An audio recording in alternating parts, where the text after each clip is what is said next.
주간 꿀에. 네. 이거 박수 치고 들어가야 돼. 네. 우리가 오늘 이제 A매치 기간이었잖아요. 네. 뭐 메이저 대회들이 있었는데 바르셀로나 선수들의 유로 그리고 코파 아메리카의 성적표를 좀 준비를 해봤거든요. 네. 근데 이거 박수 치고 들어가야 돼. 그렇죠. 이거 할 수 없어. 메시가 오랜 수건을 풀었습니다. 축하한다 메시. 네. 어? 드디어 성인 대표팀에서 우승 트로피를 들어 올렸습니다. 네. 사실 메시가 청소년 대표팀에서도 우승했었고 올림픽에서도 금메달 땄고 네. 그리고 바르셀로나에서 우승 트로피를 정말로 많이 들었잖아요. 오히려 한 시즌에 무관으로 끝나면 뭔가 이상이 이상해. 있었거든요. 그래. 그런데 아르헨티나 대표팀에서는 메이저 대회 결승전에 4차례나 진출했음에도 불구하고 우승한 적이 없었거든요. 야, 이 메시를 데리고 우승을 못한다? 이거 정말 어색한 단어고 조합인데 대표팀에서는 항상 그래왔단 말이죠. 네. 네. 저는 특히 2015, 2016 코파 아메리카 결승전에서 승부차기로 연속으로 패배하는 거 보면서 야, 이거는 승부차기는 메시도 어쩔 수 없거든. 하늘이 메시에게 음. 아르헨티나 대표팀에서의 우승 트로피를 주지 않으려고 하는가 보다 이런 생각이 들었는데 아니었습니다. 드디어 2021 코파 아메리카 우승을 차지했습니다. 아르헨티나가 브라질을 상대로 결승전에서 1대0으로 승리를 거두면서 메시와 아르헨티나가 메이저 대회 우승 트로피를 들어올리게 됐습니다. 또 영주 라이브 또 함께 하셨잖아요. 네, 했습니다. 네. 나도 울 뻔했다니까. 울컥했어. 아유, 또 울라 그러냐. 아니 이게 왜 그러냐면 드라마인 거야. 아, 그래. 그렇긴 해. 이게 메이저 대회는 10번이나 치렀거든요. 어떻게 보면 월드컵, 코파 다 합쳐서 정말 많이 출전했는데 그럴 때마다 항상 좀 못 미치거나 기대 이하 아쉬운 모습들이 나왔는데 이번은 달랐단 말이죠. 아니 거기다가 더 울컥했던 거는 네이마르하고 메시하고 이제 포옹하는 장면. 그리고 나서 경기 끝나고 나서 네이마르가 아르헨티나 라커룸 가서 메시에게 대해서 축하한다고 이야기 나눴다고 하더라고요. 그리고 개인 SNS에도 올렸습니다. 자기는 정말로 패배하고 친근하지 않고 반드시 우승하고 싶고 그랬는데 이번에는 메시가 우승했다. 축하한다. 막 그러면서 이제 그런 거 있잖아요. 에이! 예. 축하해! 막 이런 느낌.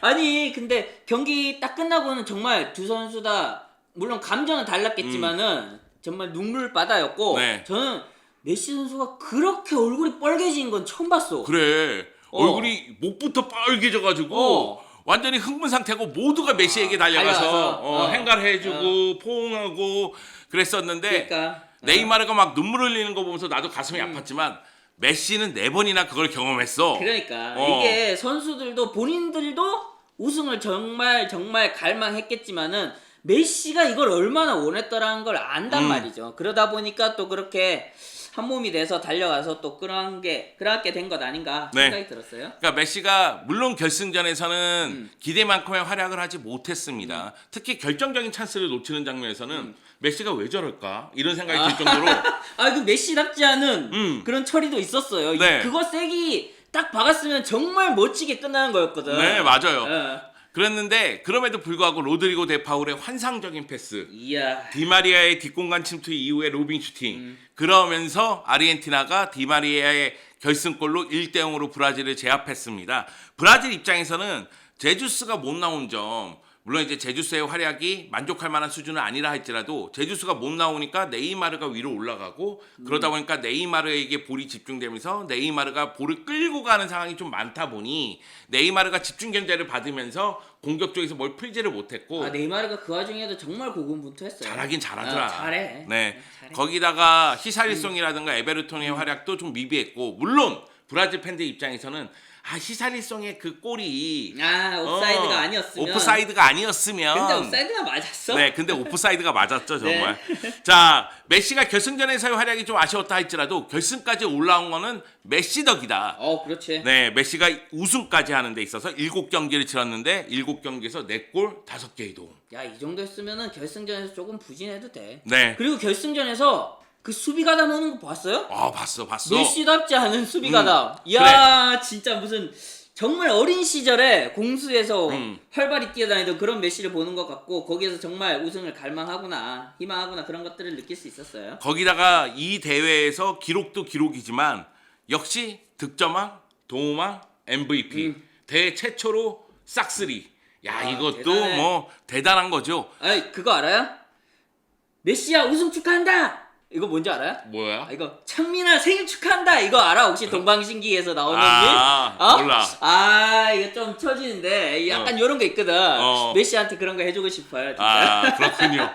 자, 사실 이제 메시가 조별리그부터 결승전까지 팀을 이끌고 올라오는 그 과정이 선수들에게는 굉장한 동기부여가 됐을 네. 것이고, 그렇기 때문에 아르헨티나는 하나로 응집된 팀의 모습을 보여줬습니다. 물론 보는 시각에 따라서는 너무 거친 거 아닌데, 너무 반칙하는 거 아니야, 이렇게 볼 수도 있겠지만은 응집된 모습을 보여주면서 아르헨티나는 하나의 팀의 모습을 보여줬고요.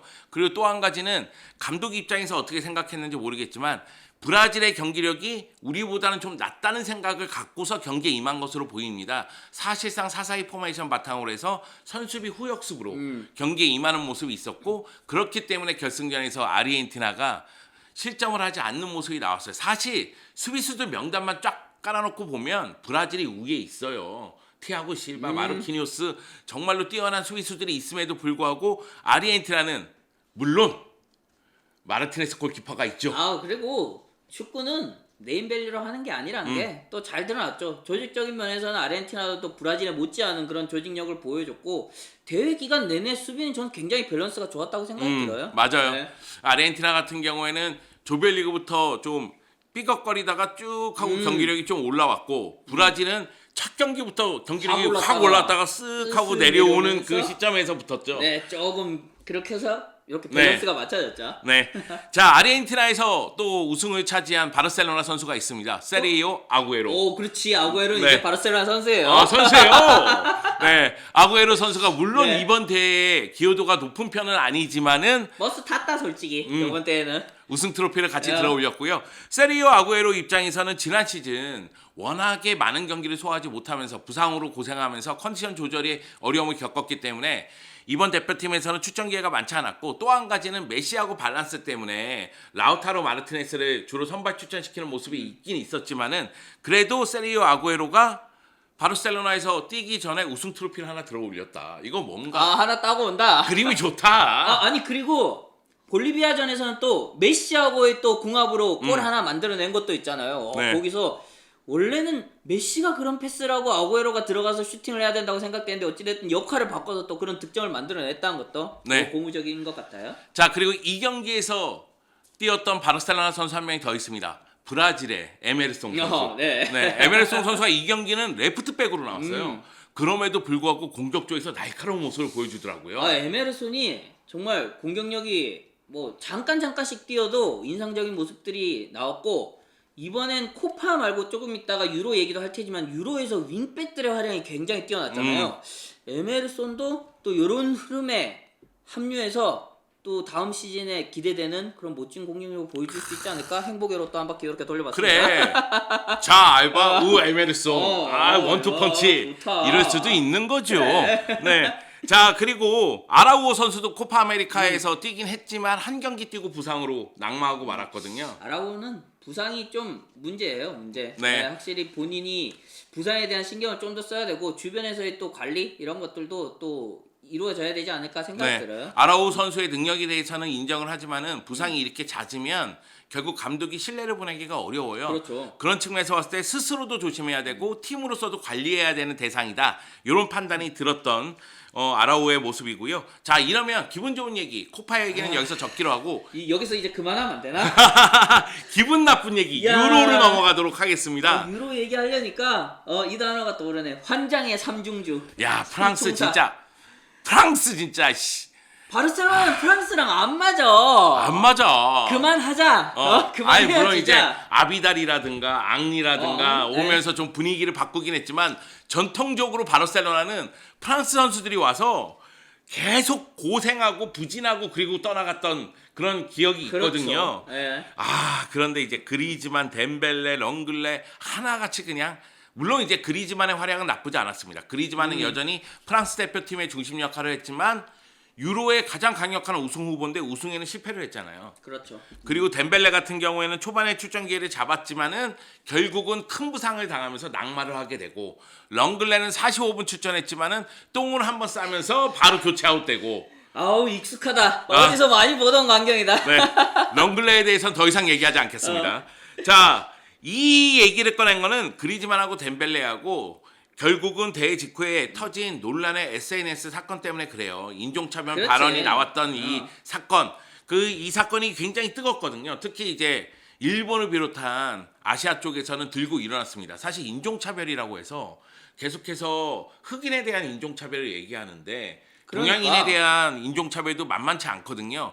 그런데 이 호텔 관계자들 앞에서 일본 호텔 관계자들 앞에서 그들을 비웃고 인종차별 발언하고 인간 같지 않은 이야기를 하고 이런 모습이 바로 영상으로 나왔으니까요. 근데 이게 굉장히 뜨거운 이슈인데 그리즈만하고 덴벨레는 이거를 잘 모르나 봐. 너무 가볍게 생각하는 것 같아. 사과문을 발표했는데 네. 이게 사과인지 뭔지. 진짜 뭐 주변에 프랑스어를 하시는 분들, 프랑스 유학 다녀오신 분들, 뭐 프랑스 관계자분들도 다 얘기하는데 이게 무슨 사과문이냐? 어? 진짜 웃기지도 않는다. 이런 얘기들 하시더라고요. 그러니까 그리즈만 같은 경우에는 나는 항상 인종차별 반대편에 있었던 사람이다. 그런데 나를 인종차별자 프레임 안에 가두려고 하지 마라. 근데 일본인들에게는 미안하다. 뭐 이런 식으로 얘기를 했고. 뭔 얘기지? 그러니까 나는 인종차별자가 아닌데 그러니까 인종차별을 아니, 했네? 이게 뭔 소리야? 근데 그리즈만은 조금 억울할 수 있어. 왜냐면 그리즈만은 뭐 특별히 말을 한 건 아니거든. 그래, 근데 같이- 약간 동조하는 웃으면서 그 동조하는 그런 이게- 행동 때문에 그런 거잖아요. 그러니까 그리즈만을 옹호하려는 건 아닙니다, 여러분. 그렇지. 그런데 이제 그리즈만 입장에서 보면 덴벨레가 웃자고 하는 소리니 그냥 웃어줬어. 근데 문제는 뭐냐면 덴벨레 목소리가 들어가고 있고 화면에는 그리즈만 그러니까 얼굴이 나오고 나오니까. 있으니까 그리즈만 입장에서는 나는 인종차별하려고 한 마음이 아니었어. 뭐 이런 식으로 얘기하려고 하는 것 같지만 근데 차별의 반대편에 서 있던 사람이면 그 야, 이게 상태에서 무슨 소리야? 너 그러면 좀 안 되지, 이렇게 위험한 얘기하지. 발언이야.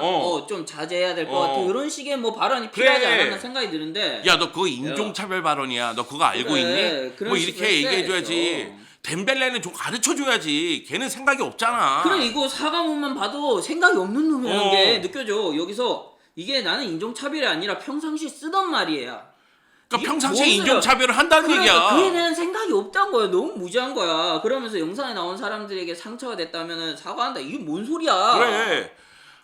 이 사과 같지 않은 사과가 사람들을 더 열받게 만들었습니다. 아 그리고 요즘이 어떤 시대인데 이런 것들에 대해서 뭐 평상시에 쓰던 말이야 이러면서 그냥 무마하려고 그래. 그러면서도 더 조심해야 되는 시대인데. 네. 진짜. 예, 바르셀로나의 미치겠어, 주 스폰서 라쿠텐은 바르셀로나에게 공식적으로 사과를 요청했고요. 바르셀로나는 즉각적으로 이제 공식 사과를 발표를 했습니다. 그 클럽에게도 또 민폐 끼친 거잖아요. 네, 맞습니다. 네. 그래서 이제 바르셀로나는 앞으로 이런 일이 없도록 하겠다. 이렇게 얘기를 했고요. 없도록 하겠다. 네. 방출.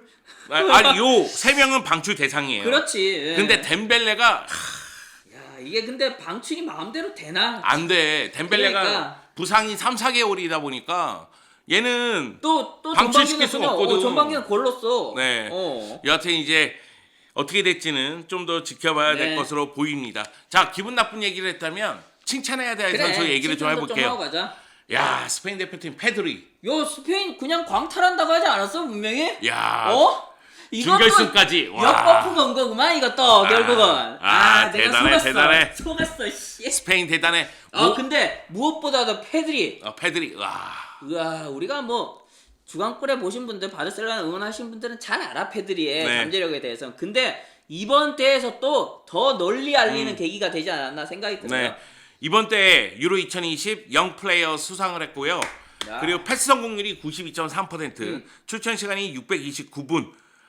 패스 성공이 429회, 커버 범위가 76.1km. 야. 어마어마한 기록이고요. 지금 페드리 같은 경우에는 스페인 올림픽 대표팀에도 차출되다 보니까 바르셀로나 팬들이 걱정되지. 이 어린애를 너무 혹사시키는 거 아니냐. 그렇지. 이렇게 얘기를 하고 있습니다. 유로에서도 연장을 3차례나 치렀거든요. 그러니까. 그리고 커버 범위도 전체 1위였어요. 음. 그래서 루이스 에니케 감독이 야 페드리는 이니에스타도 해내지 못한 것을 해냈다 이번 대회에서 이런 얘기들을 했는데 그만큼 활약이 대단했는데 여기서 또 올림픽을 데려간다고? 그러니까 지난 시즌에도 나이에 그러니까. 비해서 너무 많이 뛰었잖아. 너무 많이 뛰었어. 그래서 후반기에는 좀 부진하기도 했잖아요. 예. 페드리 좀 바르셀로나 팬들은 좀 걱정될 걱정되지. 만해요. 걱정돼요. 그리고 이 어떻게 보면 스페인의 미래잖아 이제 미래가 됐지. 그리고 현재이기도 하지. 예, 근데 이런 선수를 이렇게 혹사한다는 거는 또 걱정이 앞설 수밖에 네. 없어요. 자, 그리고 이제 부스케츠 같은 경우에는 코로나 확진됐다가 돌아왔습니다. 그러다 보니까 그러면서도, 경기 수가 많지는 않았지만 노련미를 또 보여주는 모습이 있었고요. 전진 패스들 뭐 바르셀로나에서도 보여줬지만은 클래스를 보여줬죠. 네. 그리고 이제 알바 같은 경우에도 스페인 대표팀에서 나름대로 제 역할을 했습니다. 저는 알바가 제일 잘했다고 생각해요. 맞아요. 네. 알바가 이게 기록상으로도 나타나는 게 키패스가 2회였고 평균 터치가 109.3회예요. 윙백이에요. 풀백이 109.3회라는 건 정말 경기 관여도가 높았다라는 거고, 이번 대회에서 윙백들의 활약이 대단했지만 그 가운데서도 왼쪽 윙백들이 정말 잘하는 선수들이 많았거든요. 스피나촐라도 그렇고. 네, 뭐 루크쇼도 있었고 메울레도 있었고 정말 많았지만은 알바도 그들의 못지않은 굉장한 활약을 했다. 그러니까 알바는 오히려 얘는 워낙에 잘하는 애니까 그러니까. 이런 이미지 때문에 평가절하된 경우가 있죠. 자, 그리고 스페인 대표팀의 바르셀로나 선수가 에릭 가르시아가 있는데 뭐 그냥 쏘쏘했다. 그냥 쏘쏘했다. 세 경기 나왔다. 사고는 뭐 그렇게 안 치고 그냥 쏘쏘했다. 네, 이렇게 볼 수가 있겠고, 네덜란드에도 바르셀로나에서 뛰는 선수들이 많죠. 무엇보다도 프랭키 도용. 와, 도용은 물건이야. 도용은 제가 뭐 블로그나 이런 데서 칭찬은 뭐 그렇게 많이 안 했지만은 왜 안 했냐면 도용 원래 항상 이만큼 해왔으니까. 그걸 근데 이번 대회에서도 뭐 유가웃이 보여줬고, 도용의 또 특이할 만한 기록은 도용이 네덜란드가 16강에서 탈락했잖아요. 네. 어떻게 보면 좀 조기 탈락하고 감독이 경질되는 뭐 사회많은 그런 상황도 있었지만은 그럼에도 대회 드리블 최다 성공 2위 16회, 이 1등이 라임 스털링이었는데 18회였던가 그렇거든요. 정말 16강에서 떨어졌는데도 굉장한 기록을 남기면서 또 클래스를 보여줬다라고 볼 수 있어요. 자, 그리고 이제 멤피스 데파이에 대한 관심이 높아졌죠. 야, 괜찮은데? 이런 이야기가 이제 많이 들리기 시작합니다. 그랬지. 근데 조별리그는 괜찮은데 저는 토너먼트 그 16강전은 좀 실망스러웠어. 데파이라면은 그 네덜란드의 공격 에이스라면 좀 더 잘해줬어야 되는데, 데파이가 그 네덜란드의 에이스로 자리매김하고 난 이후에는 가장 못한 경기가 아니었나 싶거든요. 요런 명과 암이 있었는데 바르셀로나에서는 명을 많이 보여줘야겠다. 내가 생각하기에는 요 정도만 해줘도 나는 이 괜찮아. 정도만 해도 된다? 왜 그러면 데파이가 그러면은 충분히 할 수 있다고 생각되는데. 데파이가 약팀을 상대로만 골을 넣어도 괜찮아. 강팀을 그래? 상대로는 메시하고 아구에로가 될 거니까. 제 생각엔 그러면은 또행주위원회 또 만족을 시킬 만한 그런 영입이 아닐까 생각이 들어요. 내가 데파이를 얼마나 낮게 보고 있는지 그러니까. 알겠지? 여하튼 이제 데파이의 활약도 나쁘지 않았다. 이런 얘기를 드리고 싶고요. 소소한 활약도 하나 있었지. 네. 브레이스웨이트. 브레이스웨이트. 어떻게 보면 브레이스웨이트는 오히려 기대치가 너무 낮아서 생각보다 잘하는 것 아닌가 그런 느낌이었어요. 네, 덴마크가 4강까지 올라갔으니까. 덴마크가 4강에 올라갔잖아요. 그런데 그 가운데 뭐 에릭센의 정말 불운한 부상도 있었고, 네. 덴마크가 하나로 응집되는 모습도 있었는데, 그런 상황에서 브레이스웨이트의 활약이 나쁘지 않았다. 쏘쏘했어요. 네. 민폐는 안 끼쳤지 팀에. 네. 자, 브레이스웨이트 팝니다, 여러분. 네, 브레이스웨이트 괜찮은 놈이에요. 괜찮아. 프리미어리그 클럽들이 혹할 수도 있어. 네, 브레이스웨이트. 왜? 브레이스웨이트 얼마나 팝니다. 팔고 싶으면 진짜 이렇게 해갖고 있냐. 안스파티가 돌아오니까. 안스파티는 근데 이번 시즌은 또 약간 안심연으로 봐야죠. 컨디션을 또 부디 재빨리 되찾기를 바랍니다. 네. 자, 그리고 이제 논의 얘기를 좀 해보자면은 뭐 그 외에 뭐 작은 소소한 소식들이 있었죠. 네. 트링캉이 울버햄튼으로 임대를 갔고요. 피르포가 이적했고 리즈로. 네. 그리고- 알레냐도 네. 헤타페로 이적했고. 네. 그리고요. 민계사는 유럽 선수권 대회 U21세 유럽 선수권 대회 출전했고 올림픽 출전을 준비하고 있고요. 그리고 데스트는 또 북중미 네이션스 리그에서 우승을 했습니다. 네. 여기에서 근데 특이할 만한 게 왼쪽으로 주로 네, 뛰었어요. 미국 대표팀에서는 왼쪽으로 뛰어요. 왼쪽으로 근데 꽤 괜찮았어요. 괜찮아? 왜? 내가 해설한 경기에서 안 괜찮았어. 그래 안 괜찮은 경기도 있었지. 실수하고 막 실점 빌미 제공하고 장난 그렇지. 아니었어. 근데 괜찮은 경기도 있었거든. 그래서 어찌됐든 또 다음 시즌에 에메르손도 영입됐으니까 왼쪽에서 또 뛰는 시간들도 더 늘어나지 않을까 그런 생각도 드네요. 네. 그리고 오스트리아 리그에서 데미르가 또 임대됐습니다. 이 선수가 또 약간 원더키드, 드리블을 굉장히 잘하는 그런 선수로 알려져 있는데 임대 기간에 또 좋은 모습을 보이면은 또 또 완전 이적까지도 네. 노려볼 수 있지 않을까 그런 생각이 들어요. 이 선수가 FM에서 유명한 선수래. 그래서 또 기대하는 사람들이 있더라고요. 아, 네. 내가 FM을 좀 알거든. 안 돼. 야, 얼마 했다고 그걸 또 안 돼. 아, 내가 요즘에 안 하고 있어서 그렇지. 야, 미치겠다 진짜. 네, FM을 좀 알거든. 기가 차다. FM 다시 해야 되는데. 네. 자, 저희가 이번에 메이저 두 대회에서 활약한 선수들 또는 부진한 선수들 또는 사고를 친 선수들에 대해서 알아봤습니다. 자, 그러면은 다음 주간꾸레로 돌아오도록 하겠습니다. 빠밤. 빠밤은 처음 할 땐가? 야, 몰라.